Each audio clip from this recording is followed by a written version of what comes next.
하나, 둘, 셋.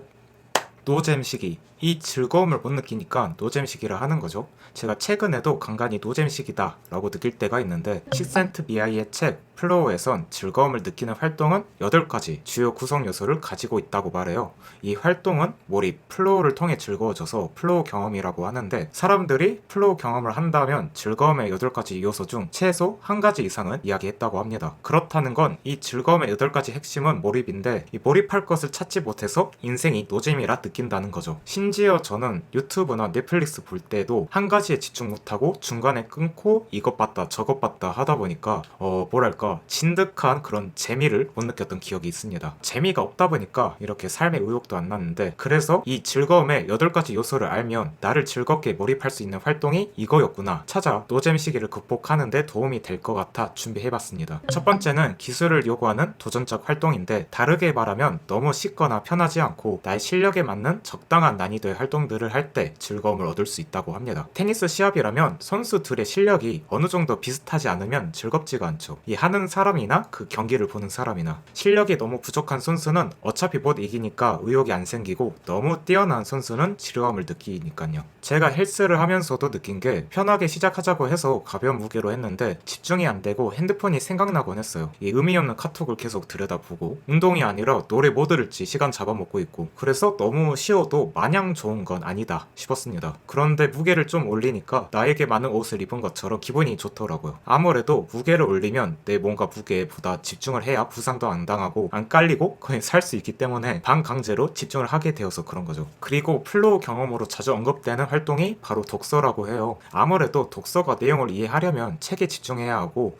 언어들의 규칙도 알아야 하고, 그리고 단어들을 머릿속에 이미지로 변형한다거나 저자의 글 스타일을 평가하는 그런 기술이 포함되기 때문이죠. 그래서 저도 책에 관심을 없을 때는 지루하고 재미없는 거라고 생각을 했었는데, 이 독서를 하게 되면서 이 내용을 이해하며 읽으려면 집중이 필요하기 때문에 그렇게 읽다 보니 그때만큼은 주변 잡음이 끊기면서 마음이 차분해지는 그런 느낌이 들더라고요. 즉, 즐거움의 질을 높이기 위해선 도전과 기술, 이 둘의 황금 분할이 되어 있는 그런 활동을 선택해야 합니다. 두 번째는 본인이 하고 있는 행위에 집중할 수 있어야 합니다. 제가 아까 말한 헬스는 물론이고 독서도 문장을 이해하려면 주의 집중이 필요하기 때문에, 책을 읽으면 나를 어지럽게 하던 잡생각들이 이때만큼은 못하게 돼요. 이게 바로 몰입을 하고 있다라는 증거라는 거죠. 우리가 살면서 스스로에게 하는 수많은 의심과 질문들 때문에 이 하는 일에 계속 방해를 받죠. 이렇게 하면 잘 될까? 왜 이게 안 되지? 이런 거. 그래서 스트레스도 받는데, 이 무언가에 집중하게 되면 이런 질문들이 사라지죠. 물론 처음에는 노력이 필요하더라고요. 무엇이든 시작이 가장 어렵고 귀찮기도 하니까. 하지만 시작하고 나서는 ing, 이 과정 중엔 의심이나 질문 같은 마찰을 잘 느끼지 못하게 됩니다. 이럴 때 보면 너무 계산하지 말고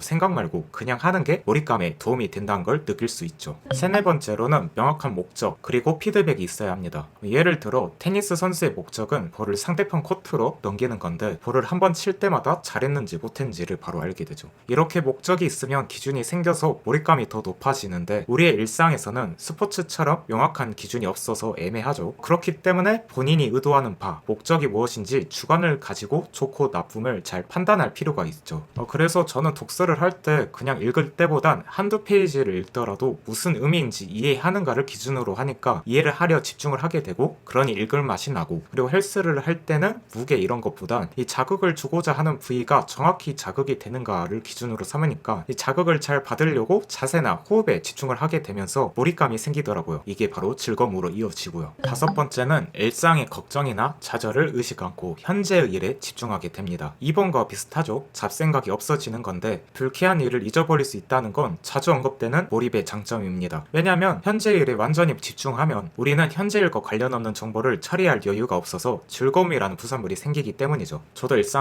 불안이나 걱정거리들이 항상 생기더라고요. 진로나 인간관계나 여러 문제거리들이 있어서 한 걱정이 사라지면 또 다른 걱정이 나를 붙잡는다, 이런 느낌을 느끼곤 하는데, 그렇기 때문에 이 방법으로 근본적인 불안을 없애기는 어렵지만, 일단 현재의 일에 집중하면 이 순간만큼은 그 불안을 잊을 수 있죠. 그렇다 보니 제가 불안, 걱정을 느끼는 이유가 뭘까? 이것도 생각을 해봤는데, 몸이 너무 여유로우면 불안이 잘 생기는 것 같아요. 물론 우린 체력의 한계가 있기에 휴식 휴식은 당연히 필요하지만 몸을 필요 이상으로 가만히 놔두면 뇌에 여유가 많이 생기니까 알아서 없던 문제도 만드는 거죠. 그렇기 때문에 몸에 필요 이상으로 여유가 있어서 불안하다 싶으면 취미든 부업이든 일이든 뭔가 인위적으로라도 한 가지 집중할 것을 찾아서 해보면 이런 불안을 잊는데 도움이 될 거라고 생각합니다. 그러면 평소에 나를 힘들게 하던 그런 문제거리들이 이 정도까지 신경 쓸 건 아니었구나, 이거를 좀 느낄 수 있을 거예요. 여섯 번째는 본인의 행동에 대한 통제감입니다. 저는 이걸 자기 주도성이라고 말하는데, 플로우 경험은 내가 하는 일과 그 결과를 통제할 수 있다라는 느낌이 있다고 해요. 만약 내 목숨이 다른 사람에 의해 좌우된다면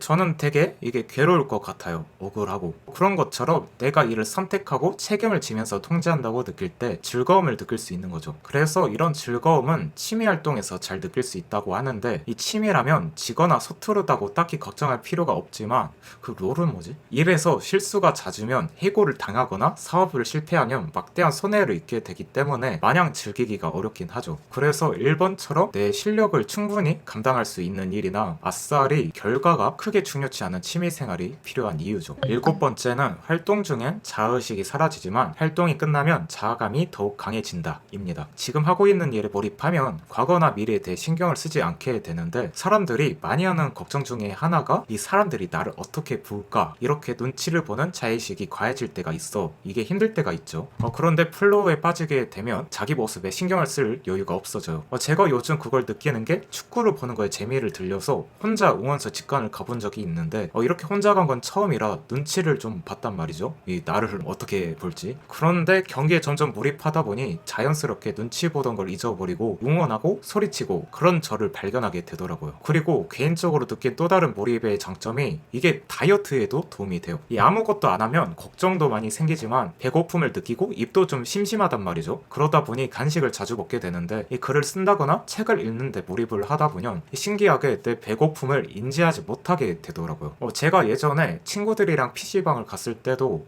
얘들이 배고프니까 일단 밥을 시켰는데, 이제 막상 게임에 몰입을 하다 보니까 나중에 음식이 왔는데도 신경을 안 쓰고 젓가락질도 안 해요. 그렇게 한 판이 끝나고 보니까 이제 라면이 불어 있더라고요. 이런 걸 보면은 이 무언가 몰입을 하면 이게 다이어트에도 도움이 된다, 저는 그렇게 봅니다. 그리고 몰입을 하면 최선을 다해 도전을 하게 되기 때문에 몰입을 하는 경험 후에는 이전보다 풍요로워진 자아를 느낄 수 있다고 합니다. 바로 성장했다고 말하는 그런 느낌인 거죠. 마지막으로 시간이 다르게 흘러간다고 합니다. 저는 이게 가장 공감이 되는데, 10분이 흐른 것 같은데 벌써 1시간 지나 있을 때도 있고, 반대로 5분이 5시간 같을 때가 있죠. 재밌으면 항상 시간이 빨리 가요. 제가 정확히 어떤 책인지 기억은 안 나지만 이 내용이 제 상황에 공감도 되고 독서를 하면서 느낄 수 있는 특유의 차분함, 이 정적에 제대로 꽂혀서 항상 보던 유튜브도 안 보고 3-4시간 동안 책만 읽으면서 하루를 마무리한 적도 있고, 사람들과 만날 때도 그 자리가 재밌으면 시간이 빨리 흘러가서 아쉬워요. 이렇게 재밌으면 시간에 대해 의식을 잘 못하게 되는데 이 시간이 너무 소중한 거예요. 반대로 재미가 없으면 시간도 느리게 가요.